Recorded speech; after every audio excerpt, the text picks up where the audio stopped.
सारमेतन्मया लब्धं श्रुताभेरवगाहना भक्तिर्भगवती बीजं परमानन्दसम्पदा।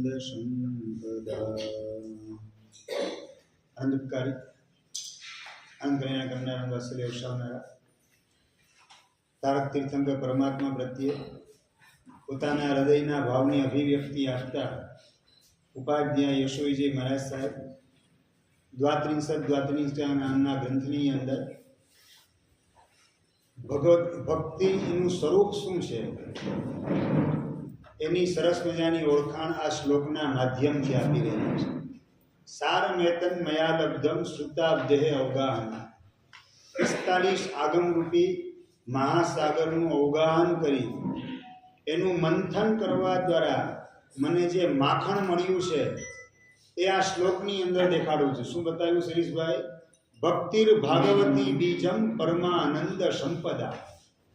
ભાગવતી ભક્તિ એટલે કે ભગવાનની ભક્તિ એ જ પરમાનંદની સંપત્તિ એટલે કે મોક્ષની સંપત્તિ એનું બીજ છે, એનું મૂળ કારણ છે. આપણે સાધનાના માધ્યમથી મોક્ષ મળશે એમ માનીએ છીએ, કોક તપના માધ્યમથી મોક્ષ મળે એમ માને, કોઈક જપના માધ્યમથી મોક્ષ મળે એમ માને, કોઈક સેવાના માધ્યમથી મોક્ષ મળે એમ માને, કોઈક માનવ કલ્યાણના મોટા કેમ્પ વગેરેનું આયોજન કરવા દ્વારા મોક્ષ મળશે એમ માને. પરંતુ અહીંયા વાત કરે છે કે ભગવાનની ભક્તિ એ જ મોક્ષનું મૂળ છે. પણ પ્રશ્ન એ ઊભો થાય કે ભક્તિનું સ્વરૂપ શું? ભક્તિ કોને કેવી કે જે મુક્તિ સુધી આપણને પહોંચાડવાનું કામ કરે? એવા પ્રકારની ભક્તિનું સ્વરૂપ શું શિરીષભાઈ? નારદ ભક્તિ સૂત્રમાં લખેલું છે, સાચ અસ્મિન પરમ પ્રેમ સ્વરૂપા. પરમાત્મા પ્રત્યેનો પરમ પ્રેમ, એનું નામ પરમાત્મા પ્રત્યેની ભક્તિ છે. આપણો પ્રેમ સંસારની અંદર ચારે બાજુ વહેંચાયેલો છે. થોડોક પ્રેમ પૈસા પાછળ, થોડોક પ્રેમ પત્ની પાછળ, થોડોક પ્રેમ પોતાના દીકરા દીકરી સંતાનની પાછળ, થોડોક પ્રેમ પોતાના શરીરના સ્વાસ્થ્યની પાછળ, થોડોક પ્રેમ દુનિયાની અંદર માન સન્માન મેળવવાની પાછળ, થોડોક પ્રેમ પોતાની પ્રસિદ્ધિ ઊભી કરવાની અંદર, થોડોક પ્રેમ પોતાનું ફ્રેન્ડ સર્કલ ઊભું કરવાની અંદર, અલગ અલગ જગ્યાએ આપણો પ્રેમ વહેંચાઈ ગયેલો છે. અહીંયા બતાવે છે પરમ પ્રેમ એટલે કે તમામે તમામ પ્રેમ એકમાત્ર પરમાત્મામાં કેન્દ્રિત થઈ જાય અને પરમાત્મા પોતાનું સર્વસ્વ લાગે. એનું નામ પરમાત્મા પ્રત્યેની ભક્તિ છે. ઉપદેશમાલા ગ્રંથની અંદર આનું એક સરસ મજાનું દ્રષ્ટાંત આવે છે. ભગવાન મહાવીર મહારાજાના વરદ હસ્તે દીક્ષાનો જેણે સ્વીકાર કરેલો છે એવા મહાપુરુષ ધર્મદાસ ગણી મહારાજ સાહેબ, અવધિ જ્ઞાની પરમર્ષિ, ભગવાન પ્રત્યેની ભક્તિ કોને કહેવાય એનું સરસ મજાનું એક રૂપક દેખાડે છે, દ્રષ્ટાંત દેખાડે છે કે શિવજીના મંદિરની અંદર રોજ એક બ્રાહ્મણ અભિષેક કરવા માટે જાય છે. ગંગાનું પાણી લાવી અને ગંગાના પાણીથી લોટામાં ગંગાનું પાણી લાવી અને શિવલિંગ ઉપર હર હર મહાદેવ કરી અને અભિષેક કરવાનું કામ કરે. બસ મારા પાપોને હરવાનું તમે કામ કરો, એવા પ્રકારના ભાવથી અભિષેક કરવાનું રોજે રોજ કામ કરે. અને બ્રાહ્મણ 5-10 મિનિટ સુધી મહાદેવજીની સ્તુતિ કરવાની અંદર જોડાઈ જાય, એમના ગુણગાન ગાવાની અંદર જોડાઈ જાય અને થોડી વાર થાય એટલે ભક્તિ કર્યાનો સંતોષ થઈ જાય અને પાછો ફરે. બ્રાહ્મણનો પાછો ફરવાનો સમય અને જંગલનો ભીલ એનો એન્ટ્રી કરવાનો સમય લગભગ પેરેલલ ચાલે. બ્રાહ્મણ પાછો આવતો હોય અને જંગલનો ભીલ અંદર એન્ટ્રી કરતો હોય અને બ્રાહ્મણને થયું કે ભાઈ આ ભીલ કઈ રીતે ભક્તિ કરે, જોવા તો દે. જોયું તો ગંગાનું પાણી મોઢામાં ભરીને લાવેલો અને શિવલિંગ ઉપર કોગળા કરવાનું કામ કરે છે. બસ ભગવાન મારી ભક્તિનો સ્વીકાર કરજો, આટલું બોલી પગે લાગી અને ભીલ ત્યાંથી રવાના થઈ. અને બ્રાહ્મણે જોયું અને બ્રાહ્મણ પેલાને ખખડાવવાનું કામ કરે. અલિયા, તું મોઢામાંથી હેઠું પાણી આ શિવજી ઉપર નાખે, આ મહાદેવજી કોપાયમાન થશે તારા ઉપર. બસ મને તો બીજી કઈ ભક્તિ ના આવડે, અમે તો જંગલી માણસ, અમારી ભક્તિનો આ જ પ્રકાર છે. અરે કદાચ શિવજી કોપાયમાન થશે તો તારા ઘર બાર બધા બરબાદ થઈ જશે. અને પેલો ભીલ વાત કરે કે ભગવાન ક્યારેય અમારા ઉપર કોપાયમાન ન થાય એટલો વિશ્વાસ છે, અમારી ભક્તિનો ભગવાન સ્વીકાર કરશે. રોજે રોજ મોઢામાં ગંગાનું પાણી ભરીને આવે બ્રાહ્મણ, લોટાની અંદર પાણી લાવી અને અભિષેક કરે. અને પેલો મોઢામાં પાણી ભરીને કોગળો કરે શિવલિંગ ઉપર.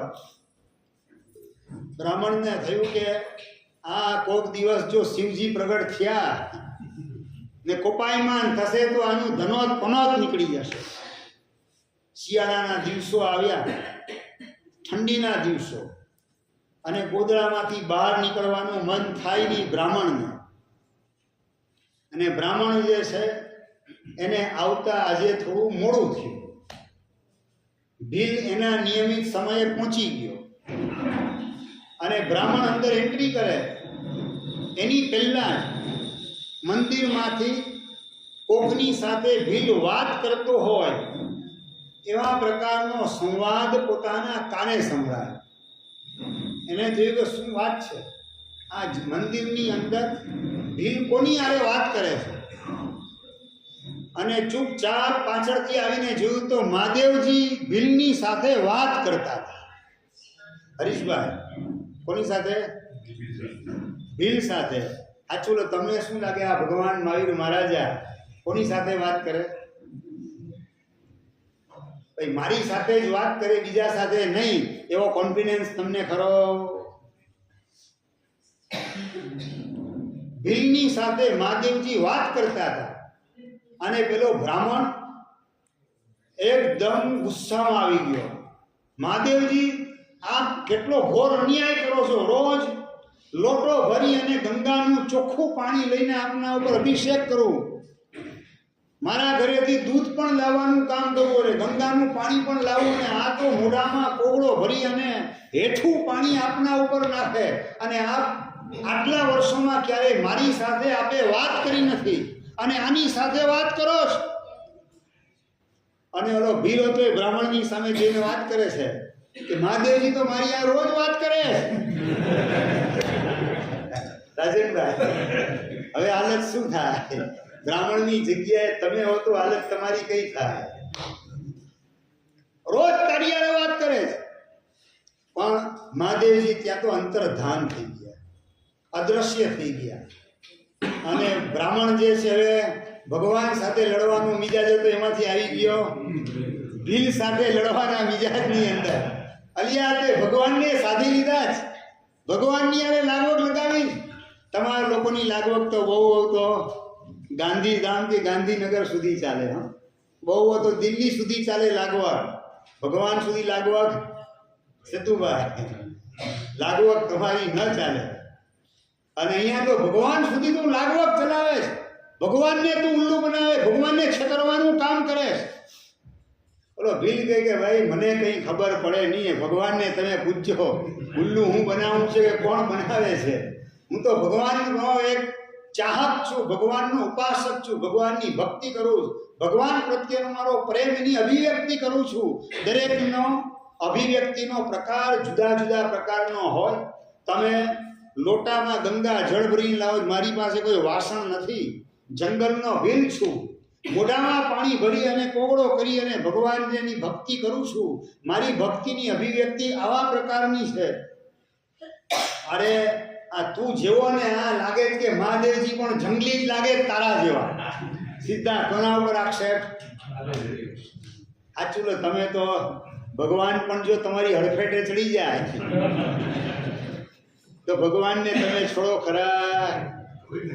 સુબોધભાઈ, તમારા દીકરા દીકરી તો હડફેટે ચડી જાય, ઘરવાળી હડફેટે ક્યારેક ચડી જાય, આડોશી પાડોશી હડફેટે ચડી જાય, પણ ક્યારેક જો ભગવાન હડફેટે ચડી જાય, છોડવા તૈયાર ખરા?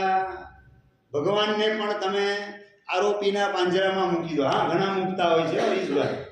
તમે એમ ના માનતો કે ભગવાનને થોડા કોઈ આરોપીના પાંજરામાં ગોઠવે. આ ઘણા ભગવાનને કહેતા હોય, ભગવાન 15 વર્ષથી તારી પૂજા કરું છું, છતાં 5 લાખના પેમેન્ટનું ઠેકાણું કેમ નથી પડતું?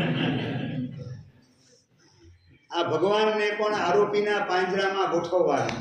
પોતાનું પેમેન્ટ નથી આવતીમાં જવાબદાર રવિભાઈ. કોને માનવાના જવાબદાર? ભગવાનને જવાબદાર માનવાના. તારી આટલા વર્ષોથી પૂજા સેવા કરું, સામાયિક કરું, જાપ કરું તારો, છતાં પણ મારી દીકરીનું ઠેકાણું કેમ પડતું નથી, પેમેન્ટનું ઠેકાણું કેમ પડતું નથી? ભગવાનને પણ આરોપીના પાંજરામાં ગોઠવતા તમને વાર ન લાગે. પેલો બ્રાહ્મણ જે છે મહાદેવજી પણ આવા જ હશે જંગલી, એમ બોલતા બોલતા બબડતા રવાના. પણ નિત્ય કર્મ પોતાનો હતો એ જાળવી રાખે. પાછો બીજે દિવસે ગઈકાલે જે થયું તે થયું, લાવ પાછો લોટો લઈ ગંગાનું પાણી ભરી અને મહાદેવજી ઉપર અભિષેક કરી આવું. ભગવાન ભલે મને ભૂલી જાય પણ આપણે થોડા ભગવાનને ભૂલાય. હરીશભાઈ સમજાય ને બરાબર? મનમાં વસવસો લઈ, મનમાં ઉચાટ અને ઉદ્વેગ લઈ અને મહાદેવજી તરફ ડગલા માંડે છે. અને ત્યાં જોયું તો મહાદેવજીની આંખ ઉખડી ગયેલી. શિવલિંગ ઉપર એક આંખ હોય, એ આંખ ઉખડી ગયેલી. અરે કોણે આ મહાદેવજીની આંખ ઉખાડી નાખી?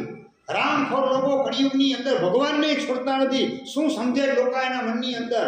ગાળા ગાડી મહાદેવજીના મંદિરની અંદર શરૂ કરી દીધી. કોણે આ આંખ ઉખાડી નાખી? આ રાજ દરબારમાં જઈને ફરિયાદ કરવી પડશે. આ બૂમ બરાડા પાડવાનું કામ મંદિરમાં શરૂ કરે છે. આ ઘણાને એવી ટેવ હોય છે, ઘરમાં જેનું કોઈ ના સાંભળે ને, સમજાય ને? ઘરમાં જેનું દીકરો દીકરી સાંભળવા તૈયાર ન હોય, ઘરવાળી સાંભળવા તૈયાર ન હોય, એ આ લોકો દેરાસરમાં આવીને બૂમા બૂમ મચાવતા હોય, મંદિરમાં આવી અને ધમાલ ચકડી મચાવતા હોય. બ્રાહ્મણે ધમાલ શરૂ કરી દીધી મહાદેવના મંદિરની અંદર. કોણ છે હરામખોર? આંખ ઉકેડી નાખી. શું સમજે એના મનની અંદર? રાજ દરબારમાં જઈને ફરિયાદ કરવી પડશે. ગભરાટ શરૂ કરી દીધો. અને થોડી વાર થઈ ન થઈને પેલો ભીલ આવે છે મહાદેવના મંદિરની અંદર. મોઢામાં પાણીનો કોગળો, ગંગાનું પાણી મોઢામાં ભરેલું છે. મહાદેવજીના શિવલિંગ ઉપર મોઢાથી કોગળો કરે એની પહેલા જોયું તો આંખ ઉખડી ગયેલી હતી. અને મહાદેવજીની આંખ ઉખડી ગઈ એ જોઈને ત્યાં એની આંખમાંથી દળ આંસુ નીકળવા માંડ્યા. ઓ પ્રભુજી, આપને આટલી તકલીફ, આટલું દુઃખ કળિયુગની અંદર આપનામાં છે. બોલતા બોલતા પોતાની કમરે રેલી કટાર, એ કટાર કાઢી અને પોતાની આંખ કાઢી અને મહાદેવજીની આંખની જગ્યાએ આંખને લગાવી દીધી. મહાદેવજીના શિવલિંગની અંદર પોતાની આંખ લગાડી. પ્રભુજી માફ કરો, થોડો મોડો પડ્યો. ક્યારે કોણે આંખ ફેડી નાખી જંગલની અંદર મને ખબર નથી. પ્રભુ, જેણે પણ આંખ ફેડી હોય એને ખબર નહીં હોય કે આ ભગવાનની આંખ ઉકેડું છું. પ્રભુ એને માફ કરજો, એને કોઈ સજા કરતા નહીં. અને હું મોડો આવ્યો, થોડો લેટ પડ્યો એટલે આંખ ચડાવવામાં મોડું થયું. Please pardon me, please forgive me. ભગવાન મને માફ કરજો. બોલતા બોલતા ધ્રુસકે આંખમાંથી આંસુની ધાર નીકળવા માંડી ભીલની આંખમાંથી. અને ત્યાં જ મહાદેવજી પ્રગટ થાય છે. મહાદેવજી વાત કરે છે પેલા બ્રાહ્મણને, અલ્યા તું કહેતો હતો ને કે મને છોડીને આની યારે તમે કેમ વાત કરો? સમજાઈ ગયું બધું હવે તને? નરેનભાઈ ખ્યાલ આવી ગયો? સમજાયું નહીં? સમજાઈ ગયું. મારી આંખ ઉખડી ગઈ જોઈને તે માત્ર ગાળા ગાળી કરવા સિવાય બીજું કશું કર્યું નહીં. અને આ ભીલ છે એને પોતાની આંખ, પોતાના જાનની પરવા કર્યા વગર, પોતાના ભવિષ્યનો વિચાર કર્યા વગર પોતાની આંખ કાઢીને મને છોડી દીધી. ભલે એને ખબર નથી કે મોઢામાં ગંગાના પાણીને ભરી અને એનો કોગળો એ મારા શિવલિંગ ઉપર ન કરાય. એને ખબર નથી એ જંગલી ભક્તિ ભલે કરે છે પણ અંદરમાં મારા પ્રત્યે સર્વસ્વ સમર્પણનો ભાવ એના હૃદયમાં જે છે એના 1,00,000માં ભાગનો ભાવ તારી પાસે નથી. માટે એની સાથે રોજે રોજ હું વાત કરું છું, તારી સાથે એક પણ દિવસ મેં વાત કરી નથી. સમજાય છે આપણે વાત શું કરવી છે? ભક્તિથી મુક્તિ તરફ આપણે આગળ વધવું હોય તો માત્ર ભગવાનની ભક્તિ સ્તુતિ બોલીએ કે સ્તવન બોલીએ કે ભગવાનના ગુણગાન ગાઈએ એટલે ભગવાનની ભક્તિ આની અંદર આવી ગઈ એવું સમજવાની જરૂરત નથી. ભગવાનની ભક્તિ એટલે તન પ્રદક્ષિણા આપી દીધી મંદિરને એટલે ભગવાનની ભક્તિ થઈ ગઈ, ભક્તિ એમાં સમાઈ ગઈ, એટલું આપણે સમજવાની જરૂરત નથી. ભક્તિનો મતલબ પોતાના સર્વસ્વનું પરમ પ્રેમથી સમર્પણ, એનું નામ પ્રભુ પ્રત્યેની ભક્તિ છે. નારદના ભક્તિ સૂત્રમાં વ્યાખ્યા કરી છે, સાચ અસ્મિન પરમ પ્રેમ સ્વરૂપા. પરમાત્મા પ્રત્યેનો પરમ પ્રેમ એટલે કે પોતાનું સર્વસ્વ ન્યોછાવર કરવાની તૈયારી સ્વરૂપ પરમ પ્રેમ પરમાત્મા પ્રત્યે આવે એ જ ખરા અર્થમાં ભગવાન પ્રત્યેની આપણી ભક્તિ છે.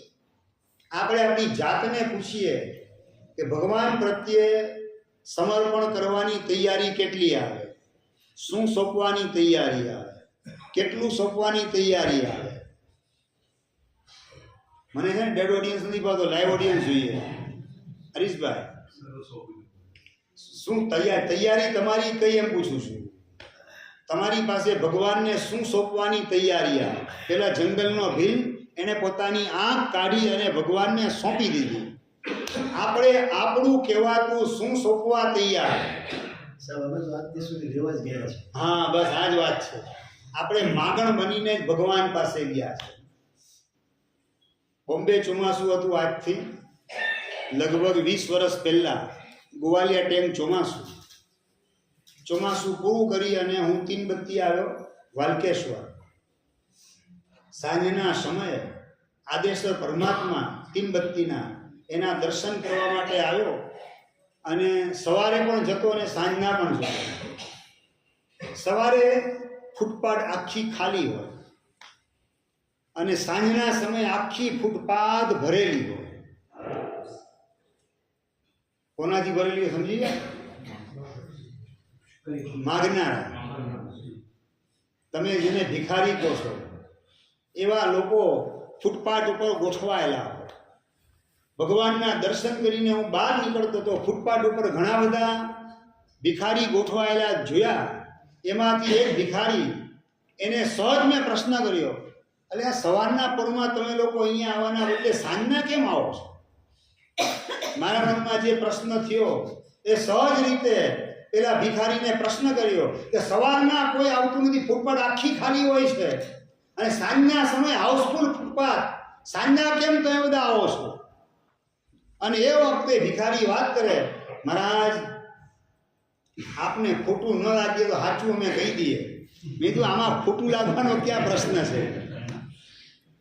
ખોટું લાગવાનો કોઈ પ્રશ્ન નથી. જે હોય તે સાચી હકીકત જણાવો. અને એ વખતે અક્ષય થોડા નજીક આવી જાઓ, થોડા પહેલેથી નજીક આવી. હરીશભાઈ થોડા નજીક આવી જાઓ. આમાં ડરવાની કઈ જરૂરત નથી. જ્યાં ડરવાનું હતું ત્યાં તો ઘોડે ચડીને ગયા હતા તમે લોકો. ત્યાં ડર રાખવાની કઈ જરૂરત નથી. પેલા ભિખારીએ વાત કરી કે મહારાજ એવું છે, અમારી ભીખ એ સવારના આ લોકો ગાડીમાં બેસી અને ભીખ માગવા માટે જાય ઓફિસે, અને એ લોકોને જે ભીખ મળે એના ઉપર અમારી ભીખનો આધાર હોય છે.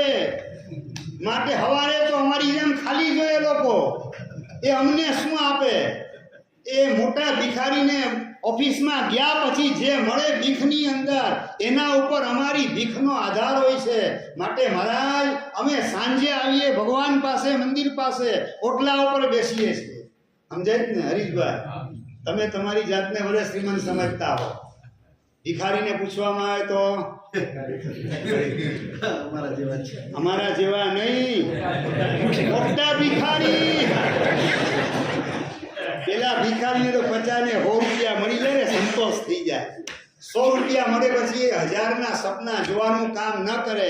અને મોટા ભિખારીને કદાચ ઓફિસમાં જઈને 10,000 મળે ને તો પણ રાજનભાઈ હજી ઓછા લાગે. 10 ના બદલે 15,000 મળે, 20,000 મળે, એટલે જેને વધારે જોઈએ સમજાય ગયું ને? જેને થોડું જોઈએ નાનો ભિખારી, અને જેને વધારે જોઈએ એ મોટો ભિખારી. તમારો નંબર કેમાં લાગે? બેનો બધા દાંત કાઢે છે. તમારો નંબર કેમાં લાગે? મોટા ભિખારી. મને તો એમ કે હમણાં બોલશે આમાંથી કોઈ કહેશે અમારો નંબર ભગતમાં લાગે, ભિખારીમાં નહીં. મને એમ કે આમાંથી કોઈ મર્દાનગી પૂર્વક બોલશે ભાગશાળી, કે સાહેબ અમારો નાના ભિખારી કે મોટા ભિખારીમાં નહીં, અમારો નંબર તો ભગતમાં લાગશે. આવું બોલનારા કેટલા નીકળે? ધન્યવાદ. જો આ પ્રવચન ખરેખર લેખે લાગ્યું, જો આ અંતરમાં ઉદ્ગાર નીકળે કે આપણે ભિખારી બનીને, માગણ બનીને અનંતી વાર પ્રભુ પાસે ગયા, એના જ કારણે આપણું ઠેકાણું પડ્યું નથી. આપણું સર્વસ્વ સમર્પણ કરવાની ભાવનાથી ભગવાન પાસે હજુ સુધી ક્યારેય પણ ગયા નથી, માટે આપણું ઠેકાણું પડ્યું નથી. પેલો જંગલનો ભીલ આંખ પોતાની કાઢીને મહાદેવજીને લગાડી દે અને માફી માંગે, પ્રભુ લેટ થયું આંખ ચડાવવાની અંદર, વેલા સમાચાર મળ્યા હોત તો પ્રભુ વેલી આંખ આપણે છોડી દીધી હોત, પ્રભુ મને માફ કરો. અને પેલાને પણ ખબર નહીં હોય કે આ ભગવાન છે, એની આંખ ન કઢાય, પ્રભુ એને પણ તમે માફ કરજો. આ ભગવાન પ્રત્યેનો સાચો ભક્તિ ભાવ આપણા અંતરમાં પ્રગટ થવાના સિમ્પટમ્સ. કોક કંઈક ભૂલ કરતું દેખાય એટલે મનમાં વિચાર શું આવે? એને રાજનભાઈ એને ઠપકારવાનો. પણ તમારો તો અધિકાર છે નહીં ઠપકારવાનો. તમે તો ગામ આખાને જાણે કે બોસ બનીને બેઠા હોય, બધાને સજા કરવાનો મને અધિકાર છે એમ સમજીને તમે બેઠા હો છો. તમને વિચાર કયો આવે? કોઈક ભૂલ કરતું દેખાય એટલે એને ઠપકારવાનો વિચાર, સંભળાવવાનો વિચાર, સજા કરવાનો અભિગમ આ જ અંદરમાં પ્રગટ થાય. એ બિચારાને ખબર નથી ભગવાન એને સદબુદ્ધિ આપજે, આવી ભૂલ કદાપી ના કરે અને એની ભૂલ માફ કરજે, આવી એના વતી એના પ્રત્યે દયા લાવી અને ભગવાનને અરજી તમે કરેલી હોય એવા દિવસો જિંદગીમાં કેટલા?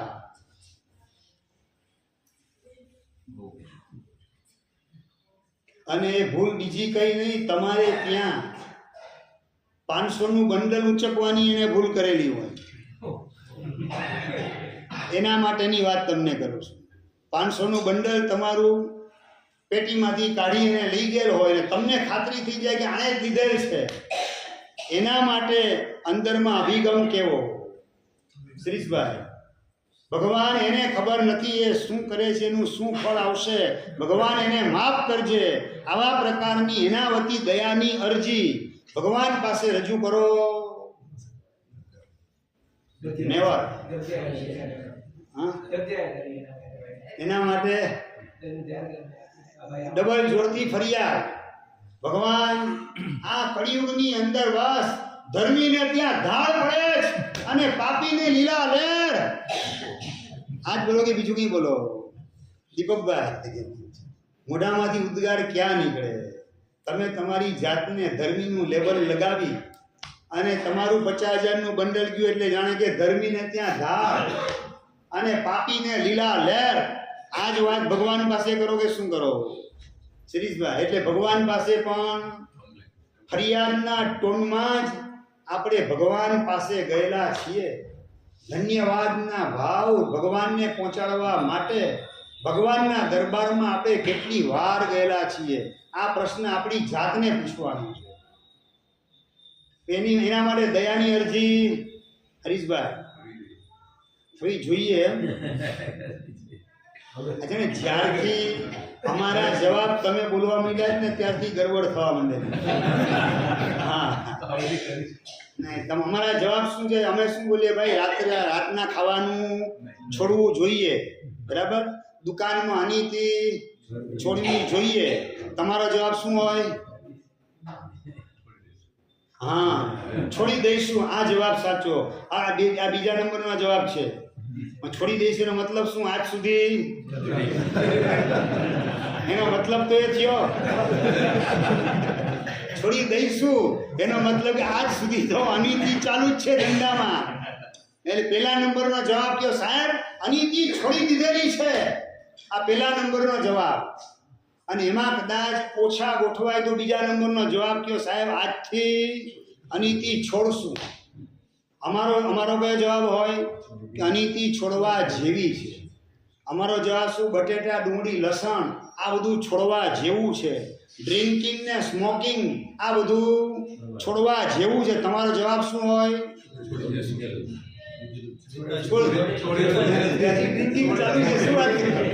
છોડી દેશું નહીં, છોડી દીધું. શું વાત કરે છે? આમાંય ગડબડ છે હજી. તમારી યાર મારે 4 મહિના પસાર કરવાના છે. અત્યારથી જો આ ગડબડ બધી દેખાશે 4 મહિના મારા કઈ રીતે પસાર થશે તમારી યારે? આ ડ્રિંકિંગ ને સ્મોકિંગ સાહેબ અડ્યો જ નથી ક્યારે. આ જવાબ તમારો. છોડી દીધું છે એમ નહીં, ક્યારે અડ્યો જ નથી. આ ઉત્તમ ભૂમિકા. છોડી દીધું છે તો એ મધ્યમ ભૂમિકા. હવેથી છોડશું તો એ જગન્ય ભૂમિકા. છતાં પણ ધર્મ જગતની અંદર જગન્ય ભૂમિકાએ પણ તમે ટકેલા કહેવાઓ. પણ છોડવું જોઈએ. બોલો મારી જેમ તો ગડબડ થાય.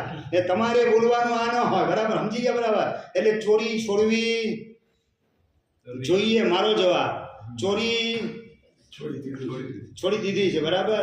સંસાર અઘરો પ્રશ્ન. એમાં તરત જ સેટ થઈ જાય સાહેબ. સંસાર છોડવો જોઈએ એ પણ હજી માનસિકતા ઊભી થઈ નથી. છોડશું એ તો હજી સપનું પણ આવતું નથી. હા, અમારા બાલમુનિ 14 વર્ષની ઉંમર અત્યારે 13 વર્ષની ઉંમરે સંસારને અલવિદા કરી આત્મકલ્યાણની સાધના માટે નીકળી પડ્યા. મારે વાત એ કરવી છે કે આ મહાત્માઓને જોતા જોતા પ્રભુ આમની જેમ હું ક્યારે સંસારને અલવિદા કરી આત્મકલ્યાણના માર્ગે નીકળી પડીશ. અમને જોઈને પણ તમે કરેલા નિર્ણયની અંદર ફેર વિચારણા કરવાની આવશ્યકતા તમને લાગે કે ન લાગે? અમને ન જુઓ ત્યાં સુધી તમારા મનમાં શું ચાલે છે એનો પ્રશ્ન નથી કરતો. પણ અમને જોયા પછી તમે તમારી લાઈફ માટે કરેલો નિર્ણય એમાં ઉતાવળ થઈ ગઈ, એમાં ફેર વિચારણાની આવશ્યકતા છે. આવું અંદરમાં ઉગે કે ના ઉગે? હરીશભાઈ ધન્યવાદ. અંદર જો ઉગે આવો ભાવ કે મહાત્મા જે છે સંસારને અલવિદા કરીને નીકળી પડ્યા અને આ સંસારની ગટરની અંદર હજી હું પડ્યો રહ્યો છું, એમાંથી બહાર નીકળવાના કોઈ મનખા ઊભા થતા નથી, કોઈ મનોરથ અંદરમાં જાગૃત થતો નથી. મારું ઠેકાણું ક્યારે પડશે? આખા સંસારને ન્યોછાવર કરી પ્રભુને મારી જાત સોંપવા માટે ક્યારે નીકળી પડીશ? બસ એનું નામ પરમાત્મા પ્રત્યેની ઉત્કૃષ્ટ ભક્તિ છે.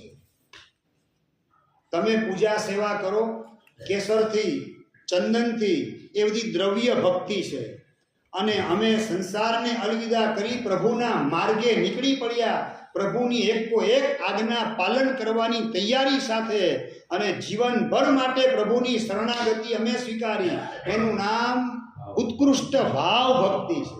એ ઉત્કૃષ્ટ પ્રકારની ભાવ ભક્તિ મહાત્માઓના દર્શને અંદરમાં જો વિચાર પણ ઉગી જાય કે આપણે આ સિંગલમાંથી ડબલ થવાનો નિર્ણય કરવામાં ઉતાવળ કરી લીધી, તો પણ સમજી લો કે તમારું ઠેકાણું બહુ ઝડપથી પડવા માંડશે.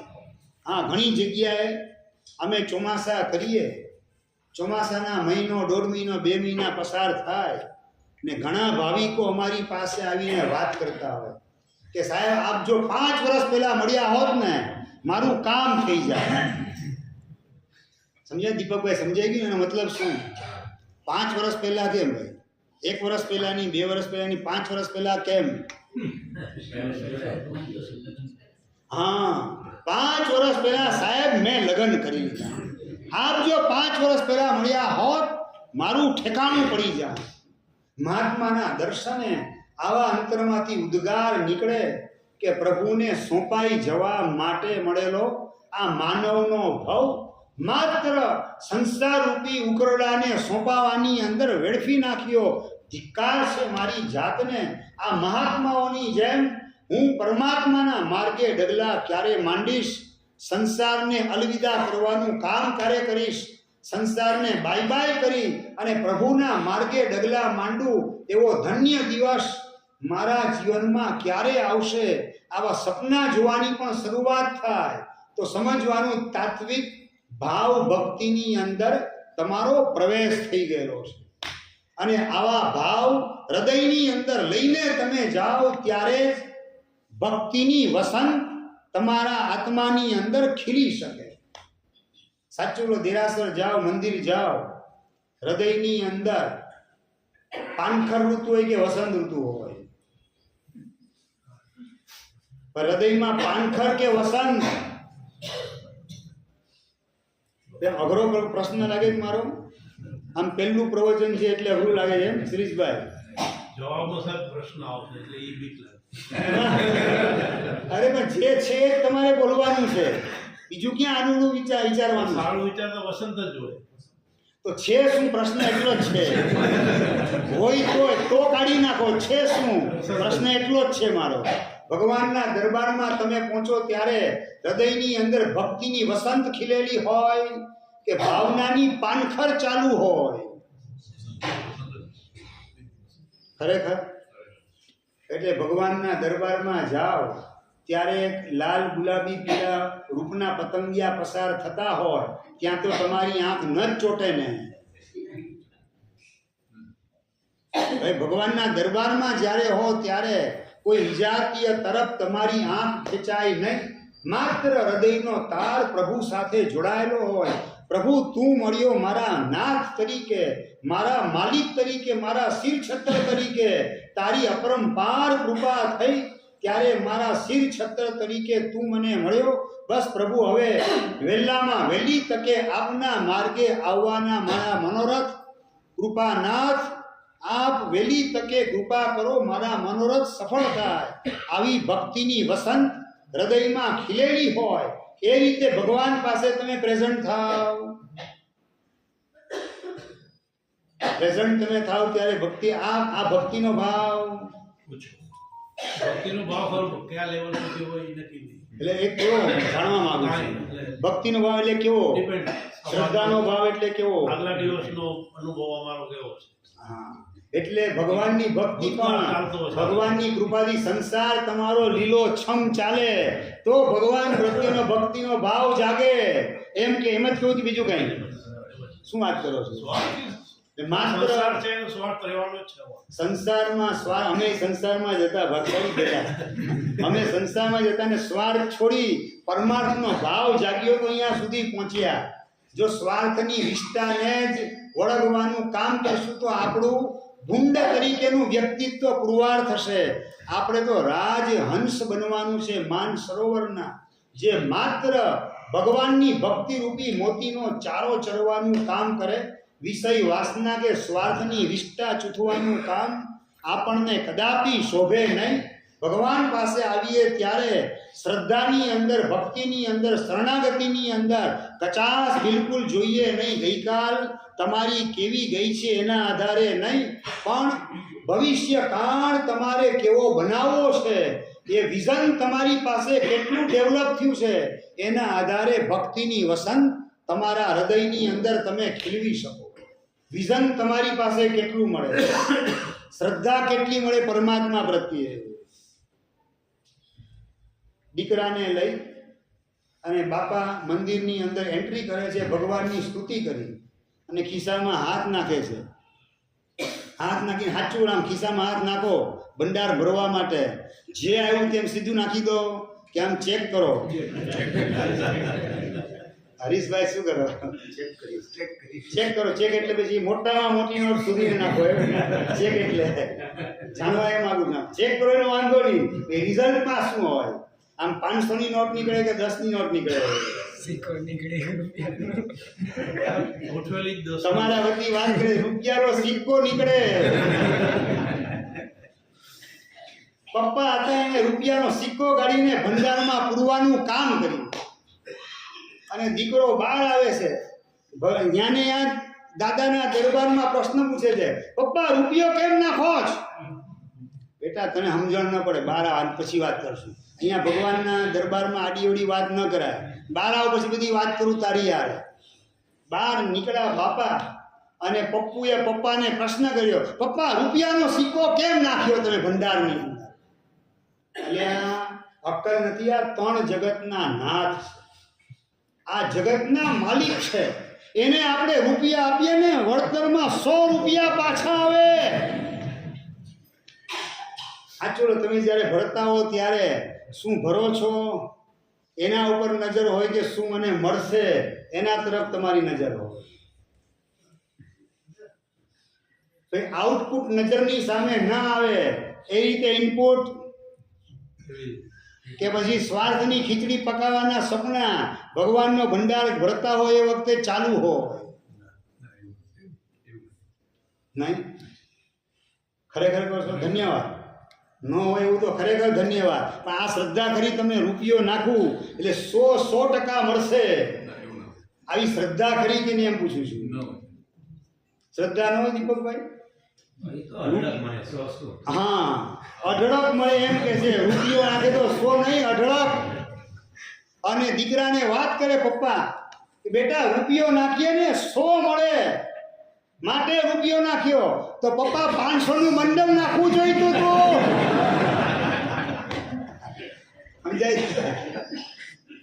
તમારા દીકરાને પણ સમાધાન થાય એવા જવાબ તમારી પાસે મળે કે ના મળે? દીપકભાઈ, તમારા દીકરાને પણ તમે સમાધાન આપી શકો ના આપી શકો. એટલે તમે જે બોલો છો એ સમીકરણ તમારા મગજમાં પણ સેટ થયેલું છે કે ખાલી કોઈકે કીધું એ સાંભળ્યું અને કર્ણોપકર્ણ સાંભળીને તમે તમારા દીકરાને સંભળાવો છો. રહીભાઈ જવાબ જોઈએ. ભાઈ સાંભળેલું છે કોકને સંભળાવો છો કે હૃદયમાં એ સમીકરણ સેટ થયેલું છે અને તમે સંભળાવો છો? સાંભળેલું છે, અંદરમાં સ્વીકાર ભાવ આવેલો નથી. શ્રદ્ધાના તોરણ હૃદયના આંગણે હજી સુધી બંધાયેલા નથી કે આમને તો 500 નું બંડલ નહીં, મારું જીવન સોંપવા જેવું છે પૂરેપૂરું. હું માત્ર પૈસા સોંપીને સંતોષ માનું છું, બાકી આમને તો મારી ટોટલ લાઈફ અનકન્ડિશનલ ડોનેટ કરવા જેવી છે.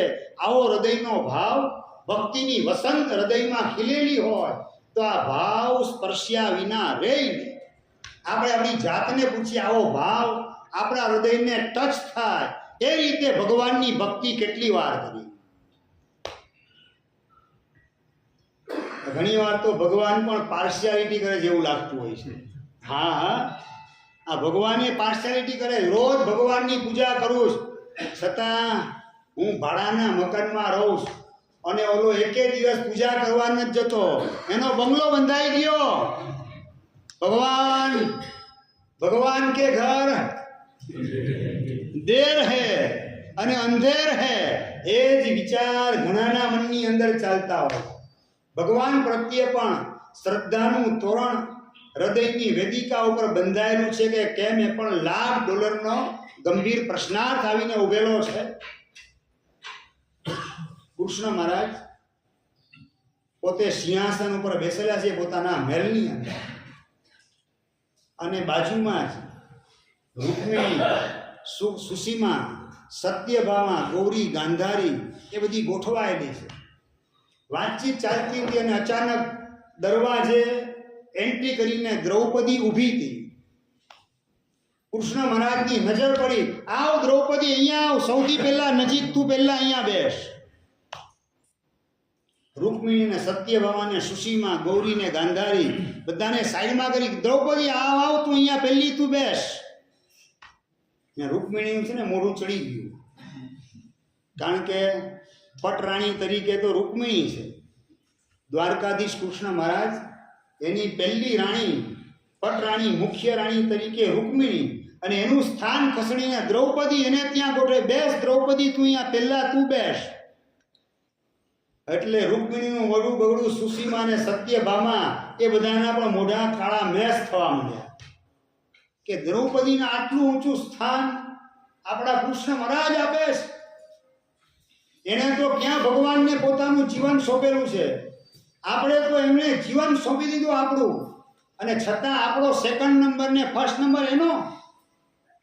અને એ વખતે રૂકમિણી પ્રશ્ન પૂછે છે કે સ્વામી આપ નારાજ ના થાવ તો એક નાનકડો પ્રશ્ન પૂછવો છે. ને કૃષ્ણ મહારાજ સમજતા હતા કે પ્રશ્ન કયો હોય. તમારા લોકોના પ્રશ્ન તમે ન બોલો ને તોય અમને ખ્યાલ આવી જ જાય તમારા મોઢાની રેખા જોઈને કે આ કયા પ્રકારની મૂંઝવણની અંદર ભાગશાળી અટવાયેલા છે. રૂકમિણીએ બે હાથ જોડીને કીધું કે સ્વામી આપને ખોટું ન લાગે, બોલ બોલ, તારે જે પૂછવું હોય તે પૂછવાની છૂટ છે. દ્રૌપદીએ તો આપને જીવન સોંપેલું નથી, અમે તો આપને સોંપાઈ ગયેલા છીએ. દ્રૌપદીએ તો 5 પાંડવોને જીવન સોંપેલું છે, આપને ક્યાં સોંપેલું છે? અને છતાં આપે એને સૌથી પહેલા બાજુમાં બોલાવીને બાજુમાં બેસાડવાનું કામ કર્યું. એની પાછળનું રહસ્ય શું છે?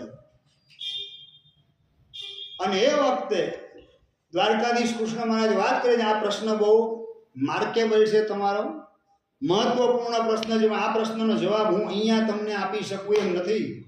આ હવેલીના 7મા માળે આપણે છીએ, ગ્રાઉન્ડ ફ્લોરની અંદર તમે આપો, આ પ્રશ્નનો જવાબ તમને બધાને મળી જશે.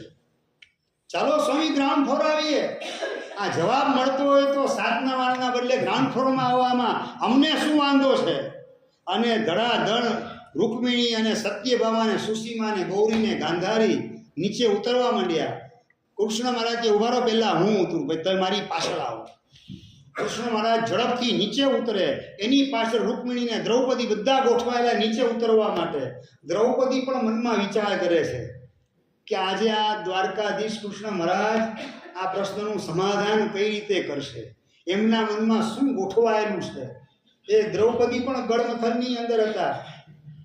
નીચે ઉતરતા ઉતરતા એક પગથિયું ચૂકી ગયા કૃષ્ણ મહારાજ, અને ધરીમ પડતા પડ્યા. અને પડતાની સાથે જ માથું એ છેલ્લા પગથિયાની ધારની સાથે અથડાયું, અને અથડાતાની સાથે જ કપાળમાંથી લોહીની સેર ફૂટી નીકળી. આજુબાજુની અંદર રૂકમિણી, સત્યભામા, સુસીમા બધા ગોઠવાયેલા છે. ઓ જલ્દી વૈદ્યને બોલાવો, જલ્દી હકીમને બોલાવો, ફર્સ્ટ એડની સામગ્રી જલ્દી લાવો. બુમા બુમ હો હા સુસીમા અને સત્યભામાએ શરૂ કરી દીધી. અને દ્રૌપદી જુએ છે કે કૃષ્ણ મહારાજને પડી ગયા, અને છેલ્લા પગથિયાની ધાર કપાળ ઉપર લાગી, અને એના કારણે લોહીની ધાર નીકળી રહેલી છે. કોઈ પણ જાતનો વિચાર પડવાર પૂરતો પણ કર્યા વગર ત્યાંને ત્યાં પોતાનો સાડલો ફાડી, સાડલાનો છેડો ફાડી અને કૃષ્ણ મહારાજના માથા ઉપર પોતાના સાડલાનો છેડો આખો વીંટવાનું કામ કરે, કચકચાવીને બાંધે, જેના કારણે લોહીની ધાર વહેતી અટકી જાય. સાડીનો છેડો ફાડી અને બાંધી દીધું માથું કૃષ્ણ મહારાજનું. અને કૃષ્ણ મહારાજ એકદમ મરક મરક હસવા માંડ્યા. રૂકમિણી, સત્યભામા, સુસીમા બધા તરફ જુએ છે. જોયું ને, મેં દ્રૌપદીને કેમ પેલા નજીક બેસાડવાનું કામ કર્યું. મારા માથે લોહીની ધાર નીકળેલી તમે પણ જોઈ. તમે શું કર્યું? વૈદ્યને બોલાવો, હકીમને બોલાવો, ફર્સ્ટ એડની સામગ્રી લાવો. એનાથી આગળ વધીને કશો ભોગ આપવાનું વલણ તમારી પાસે જોવા મળ્યું નહીં. અને નવી નકોર સાડી પહેરીને આવેલી આ દ્રૌપદી પડવારનો વિચાર કર્યા વિના સાડીનો છેડો ફાડી, કિંમતી સાડી, એનો છેડો ફાડી, મારી સાડી બગડી જશે, ફાટી જશે, હવે આ પહેરવા લાયક નહીં રહે, આવા કોઈ વિચારને મનમાં સ્થાન આપ્યા વગર સાડી ફાડી અને મારા માથે એનો છેડો બાંધવાનું કામ કર્યું. જુઓ એના હૃદયનો ભક્તિભાવ મારા પ્રત્યે કેવા પ્રકારનો છે. માટે તમને સૌને ઓવરટેક કરીને દ્રૌપદીને દરવાજે ઉભેલી હતી ત્યાંથી મેં બોલાવીને મારી નજીક બેસાડવાનું કામ કર્યું. આપણે ભગવાન પ્રત્યે ભક્તિનો ભાવ છે એવું આપણા મનની અંદર ઉગતું હોય, એ ઉગે એની અંદર સમાધાન સ્વરૂપે દ્રૌપદી જેવું આપણા જીવનમાં કંઈ જોવા મળે કે ના મળે?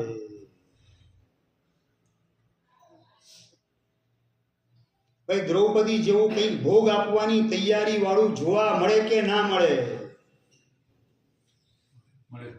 શું મળે જોવા? જાણો બહુ સરસ. જોવા મળે તો હું જાણવા માંગુ છું કે શું જોવા મળે. દેરાસરમાં મંદિર આવો તમે અને કદાચ થાળી કે લોટો કે પિત્તળની બાલડી પક્ષાલ માટેની એ કદાચ મેલી હોય, થાળી મેસ થઈ ગયેલી હોય, ભેજ લાગી ગયો હોય, બધું દલ થઈ ગયેલું જોવા મળે. એ જોઈને શું કરો? જોવા મળે કે ક્યારેય જોવા નથી મળતું? મળે એટલે બૂમસરી પાડો, એ પૂજારી. ઓલી રૂકમિણીને જેવું કે એવું જ ને કઈ કેમ રૂકમિણીને સુસીમા ને સત્યભામા એને જે કરી એવું જ કંઈક કરો કે જાતે ઉટકવા બેસી જાઓ. એમાં તો આપણું સ્ટેટસ ડાઉન થઈ જાય ને, આપણી ગુડવિલ સાવ કચરો થઈ જાય. આપણે થોડું આ બધું કામ કરવાનું હોય. સમજાય છે ને વાત? મારે શું કરવી છે? આપણે આપણું સ્ટેટસ લઈ અને ત્રણ જગતના નાથની પાસે આપણી જાતને રજૂ કરીએ છીએ અને આપણું સ્ટેટસ નડવાના કારણે ભક્તિ ભાવની અંદર જે ઉછાળો આવવો જોઈએ એ ઉછાળો આવતો નથી હોતો. ઘણા ભગવાન પાસે આવી અને મસ્તક પણ ઝુકાવવાના બદલે ઊભા રહેવાનું કામ કરે. ભગવાન પાસે આવીને અક્કડ ગાદી ઊભા રહે, હાથ જોડેલા હોય, અક્કડ ગાદી, માથું ઊંચું રાખેલું હોય, માથું ઝુકાવા કે કમર ઝુકાવા બિલકુલ તૈયાર નથી. શા માટે ખબર છે દીપકભાઈ? જો મસ્તક ઝુકાવે ને પાછળ ઇન્સર્ટ છૂટી જાય. હા, એનો ડર હોય છે. આ આપણું સ્ટેટસ ક્લાસ થઈ જશે, ઇન્સર્ટ છૂટી જશે તો લોકો મને જોશે, મને કેવો ગણશે. એટલે ત્રણ જગતના નાથ એની સમક્ષ હોવા છતાં પણ ઇન્સર્ટ છૂટી જવાના ડરથી ન કમર ઝૂકે, ન મસ્તક ઝૂકે. હૈયું ઝૂકવાની વાત એ તો લાખો વજન દૂરની બની ગયેલી હોય અને દુનિયામાં આપણે ભગવાનના ભગત એ તરીકે આપણે આપણી જાતને ડિક્લેર કરવાનું કામ કરતા હોઈએ. એ વાતની અંદર સચ્ચાઈનો રણકાર કેટલો મળે. સચ્ચાઈનો સુર તમને પોતાને સંભળાય કે ન સંભળાય, ગામને સંભળાય કે એની વાત છોડી દો. ગામ તમારા માટે શું માને છે એની વાત સાઈડમાં રાખો. ગામના સર્ટિફિકેટથી તમારું ઠેકાણું પડવાનું નથી. તમારા અંતરના ભાવ કબૂલાત શેની કરે? ભગવાન પાસે ભક્ત સ્વરૂપે, ભગવાનના અદના સેવક તરીકે તમે તમારી જાતને રજૂ કરવાનું કામ કરો કે ત્યાં આવીને પણ તમારું સ્ટેટસ ને તમારો ઈગો એ તમને ડિસ્ટર્બ કરવાનું કામ કરતો હોય. સવારે દીપકભાઈ બોલેલા હતા કે બીજા બધા તપ વગેરે યોગ અઘરા છે, સહેલામાં સહેલો યોગ હોય તો ભગવાનની ભક્તિ છે. દીપકભાઈને પણ લાગતું હશે કે આ સ્ટેટમેન્ટ થોડું ખોટું અપાઈ ગયેલું છે. સવારે 18 અભિષેકની અંદર વિધિકાર તરીકે દીપકભાઈએ સ્ટેટમેન્ટ આપેલું, સૌથી સહેલામાં સહેલો યોગ હોય તો ભગવાનની ભક્તિનો યોગ છે. હું તમને કહું, સૌથી અઘરામાં અઘરો યોગ હોય તો ભગવાનની ભક્તિનો યોગ છે. માટે નારદે ભક્તિ સૂત્રમાં વાત કરી કે સાચો અસ્મિન પરમ પ્રેમ સ્વરૂપા.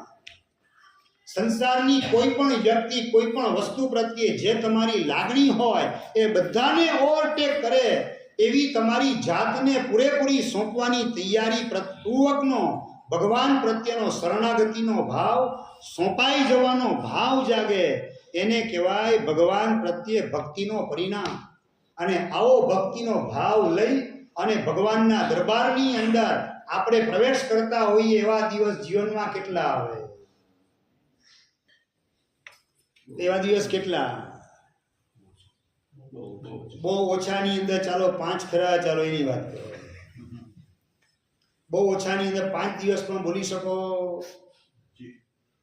સર્વસ્વ ભગવાનને ન્યોછાવર કરવું છે એવા પ્રકારના ભાવ સાથે ભગવાનની સામે ઊભા હો એવા દિવસો જિંદગીમાં કેટલા? નરેનભાઈ, કેટલા દિવસ? નહીં સોપાય નથી એટલે બીજે ક્યાંક સોંપવું છે એમ? બીજે ક્યાંક સોંપાઈ ગયા છે એટલે મૂર્ખામી જ કરી કે બીજું કંઈ કર્યું?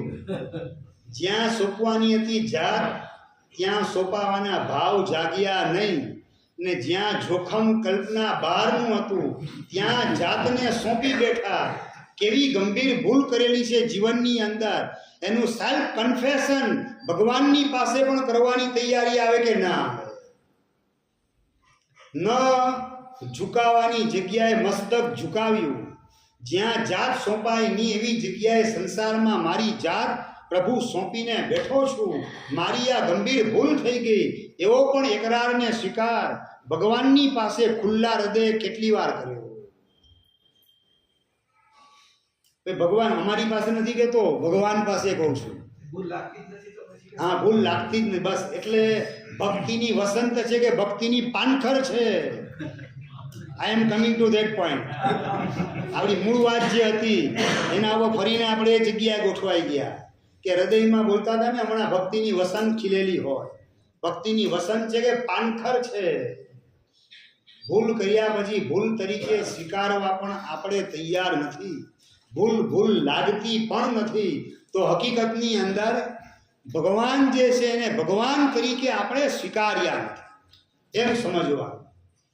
કારણ કે ભગવાન સાચું નાનકડો પ્રશ્ન પૂછી લઉં, ભગવાને જે છોડ્યું એ તમને જોઈએ કે ભગવાને મેળવ્યું એ તમને જોઈએ?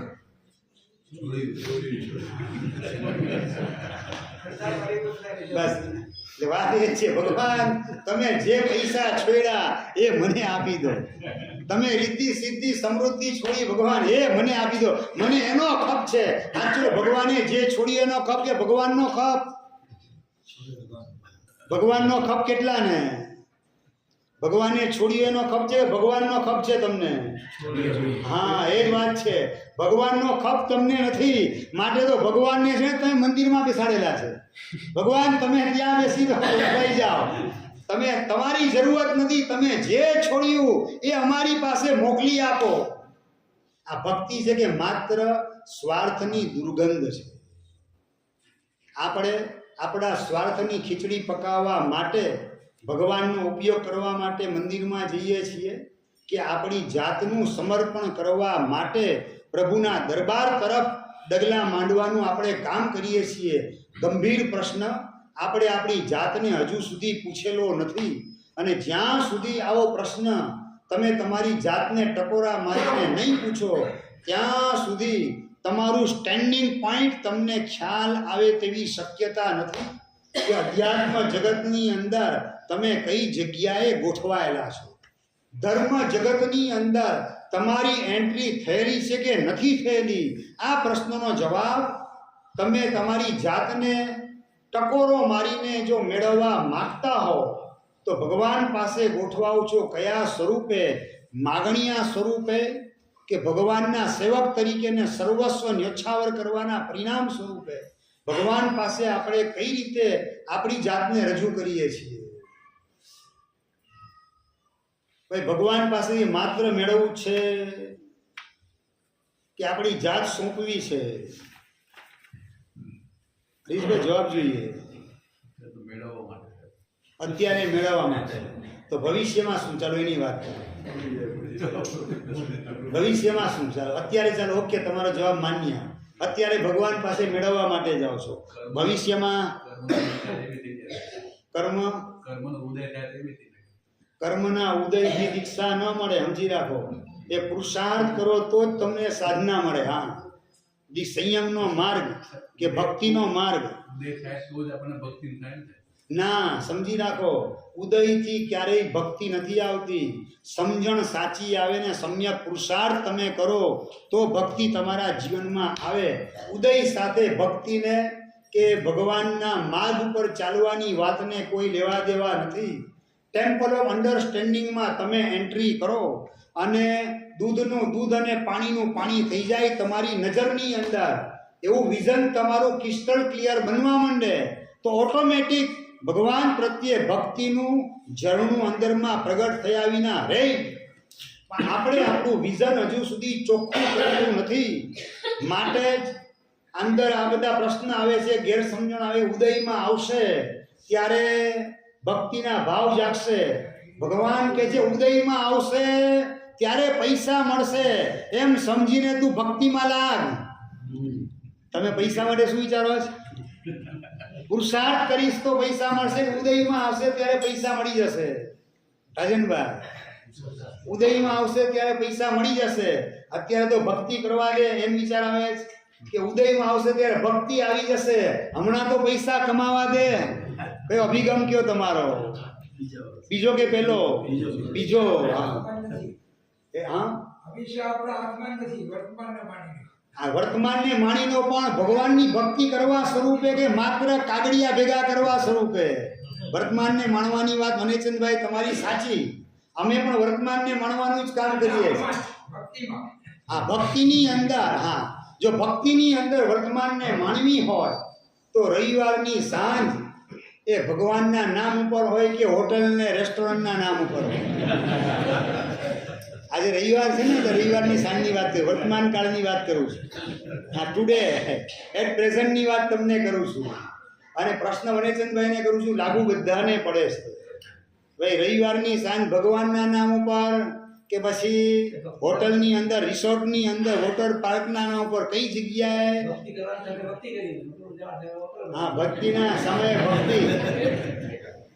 ભક્તિનો સમય તમારો કેટલો અને હોટલ ને રેસ્ટોરન્ટ ને રિસોર્ટનો સમય કેટલો, ચાલો એનો રેશિયો આપો. ત્યાં માત્ર 10 મિનિટની અંદર તમારી ભક્તિ પતી જાય. ભક્તિનું રિઝલ્ટ નજરની સામે દેખાતું નથી, માટે ભક્તિની અંદર ઉછાળો આવતો નથી. દ્રૌપદી કૃષ્ણ મહારાજને વાત કરે છે, પ્રભુ આપ સૌથી છેલ્લે કેમ આવ્યા? કેમ આટલું મોડું કર્યું? હસ્તિનાપુરના રાજ દરબારની અંદર દુર્યોધન રાજગાદીએ બેસેલો અને દુશાસન મારા વસ્ત્રને ખેંચવાનું કામ કરતો હતો, અને એ વખતે પ્રભુ આપ કેમ લેટ કર્યું? આપ કેમ મોડા પધાર્યા?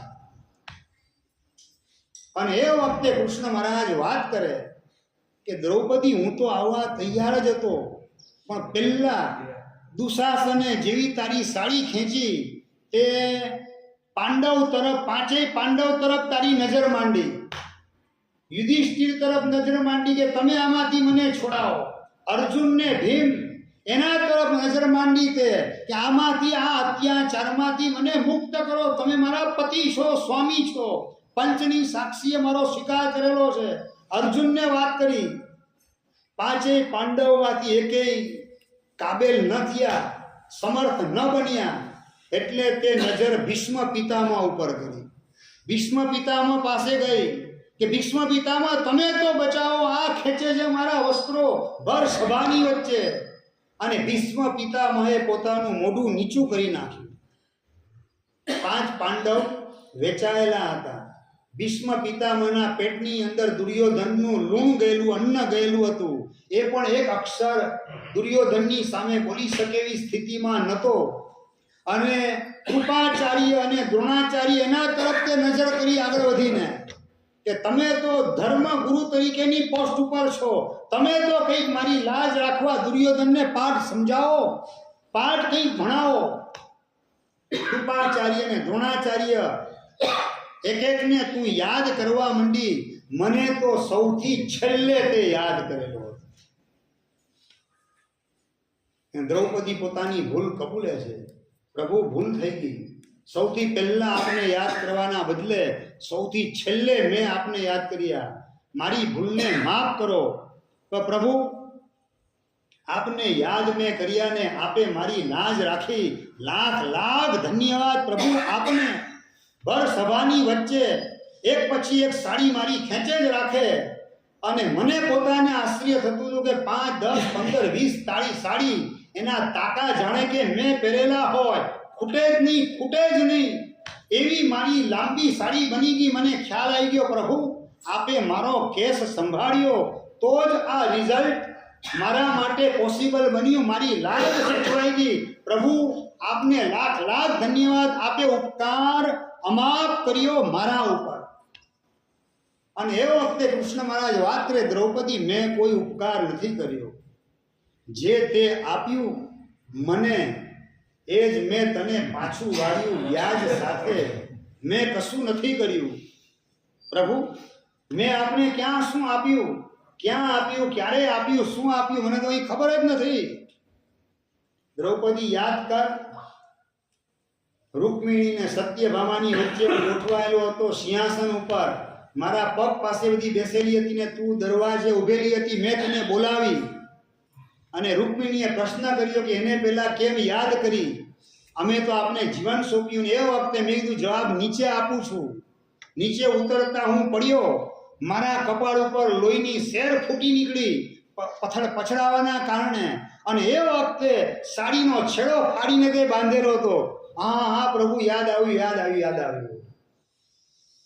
એ સાડીનો જે છેડો તે બાંધ્યો મારા કપાળ ઉપર, એના બરાબર 100 તાંતણા હતા. એટલે 100 એક તાંતણાની સામે એક સાડી પૂરવાનું કામ મેં કર્યું. 100 સાડી પૂરવાનું કામ મેં કર્યું, અને 100મી સાડી ખેંચી અને દુશાસન અટકી ગયો. એટલે તારી લાજ રહી ગઈ. મેં આમાં કશું કરેલું નથી. તે જે કર્યું એનો બદલો મેં તને આપેલો હતો. અને દ્રૌપદી એકદમ ચમકી ગઈ, હબક ખાઈ ગઈ કે પ્રભુ, હવે તો દુશાસન થાકી ગયો ને અટકી ગયો, પણ જો એ 100મી સાડી પણ એને ખેંચી હોત તો શું થાત? પ્રશ્ન મનની અંદર ઉઠે છે. બાપરે બાપ, તો મારી ઇજ્જત ને આબરૂના કાંકરા થાત. દ્રૌપદી, હજી તને મારી શક્તિ ઉપર ભરોસો નથી. હજી બુદ્ધિની બિલાડી ક્યાં સુધી તું આડી ઉતારે રાખીશ? 100મી સાડી ખેંચી એની પહેલા દુશાસનને થકવી નાખવાનું કામ મેં પોતે કરેલું હતું. એની કોઈ ઓકાત ન રહે કે તારી 100મી સાડી ખેંચી શકે. એટલી હદે થકવવાનું કામ એને મેં કરેલું હતું. એટલે તારી આબરૂ જવાનો કે ઇજ્જત લૂંટાવાનો કોઈ પ્રશ્ન ભર સભામાં આવી જ ના શકે. સમજાય મારે શું વાત કરવી છે? એક તાંતણા, એના રિઝલ્ટની અંદર એક સાડી, અને 100 તાંતણાની સામે 100 સાડી પૂરે, અને છેલ્લી સાડી ખેંચે એની પહેલા દુશાસન થાકી જાય. એ કન્ડિશનની અંદર, એ પોઝિશનની અંદર દ્વારકાધીશ કૃષ્ણ મહારાજ એને ગોઠવવાનું કામ કરે. જો આપણને આ ભક્તિનું રિઝલ્ટ નજરની સામે દેખાતું હોય તો થાય કે ઇન્વેસ્ટ કરવા જેવી જગ્યા હોય તો દાદાના દરબાર સિવાય બીજી કોઈ જગ્યા ઇન્વેસ્ટ કરવા જેવી છે નહીં. તમને ભલે કદાચ અદાણીના શેર લાગતા હોય ઇન્વેસ્ટ કરવા જેવા, કે આગળ વધીને રિલાયન્સના શેર એમાં ઇન્વેસ્ટમેન્ટ કરવા જેવું તમને લાગતું હોય, એ બધા કરતાં ઇન્વેસ્ટમેન્ટ માટેની ટોપ ક્લાસની પ્રાયોરિટી જેને આપી શકાય એવી જગ્યા હોય તો એક માત્ર આ પરમાત્મા છે. અને એવા પરમાત્માની 25મી વર્ષગાંઠ પરિપૂર્ણ થઈ. 25 વર્ષના વાણા વીતી ગયા.